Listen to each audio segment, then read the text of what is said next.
He must have realized that his father, Jacob, was heartbroken at his disappearance.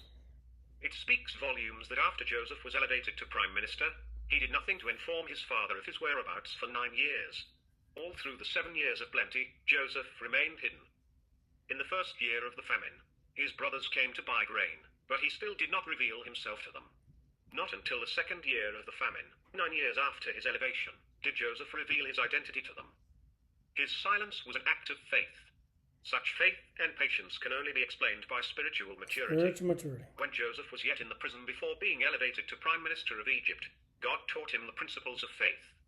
It took years for Joseph to come to grips with his circumstances. It must have taken years to forgive his brothers for their sin against him.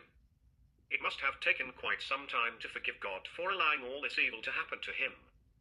When he finally learned that God's purpose was not to punish him but to teach him to rest in God's disciplines, when he finally understood that God had directed his circumstances with the view to his good, and when he finally learned to give thanks in everything, then he was ready to enter his calling. When he came into agreement with God and could rest in him, knowing that he was precisely where God wanted him to be for the moment, then he had the kind of faith God required for such a high call. Wow, that word agreement. When he came into agreement with God and could rest in him, knowing that he was precisely where God wanted him to be for the moment, then he had the kind of faith God required for such a high calling. Agreement with God. Amen. Amen. Calling. Joseph's elevation to prime minister proved to him that God had used all this evil for a good purpose. Joseph's bitterness toward his brethren was then fully overcome, for he now could actually thank them for what they did to him. Right. There are so many Christians today who do not know this great truth. Right. They are out there fighting the devil every day instead of glorifying God. They see the evil that Joseph's brethren did and lose their composure, because they do not see the hand of God working all things out for good and for the glory of God.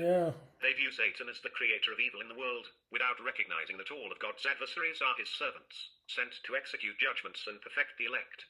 All of God's people experience evil in some manner, some more than others. At first, we are shaken and tend to react to the evil, rather than look to God for the reason and purpose in our lives.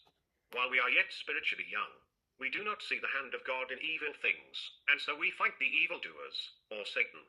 In doing this, we take our eyes off Jesus even as Peter did, and we begin to look at the wind and waves around us. Soon we find ourselves overwhelmed by the problem. Yet we see Jesus walking on the water, totally unaffected by the same wind and the same waves. He did not calm the sea to make it easier for Peter to walk on it. He desired that Peter learn to focus on him without being distracted and motivated by outward circumstances.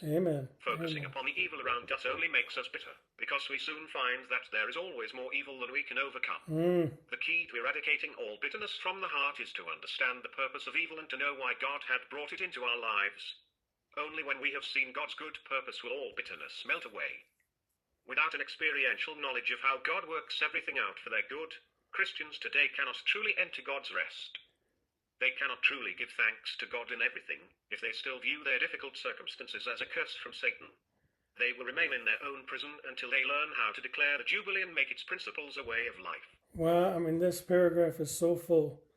Amen. Only when we have seen God's good purposes will all bitterness, melt away. Without an experiential knowledge of how God works everything out for their good, Christians cannot truly enter God's grace. They cannot truly give thanks to God in everything if they still view their difficult circumstances as a curse from Satan. They will remain in their own prison until they learn how to declare the Jubilee and make its principles a way of life. Amen, Lord. Teach us to declare Jubilee and to make its principles a way of life. Amen. Amen. Life. 3. David numbers Israel when Israel fell into sin during the last part of David's rule. We read the following in 2 Samuel 24. 1 Now again the anger of the Lord burned against Israel, and it incited David against them to say, Go, number Israel and Judah. Okay.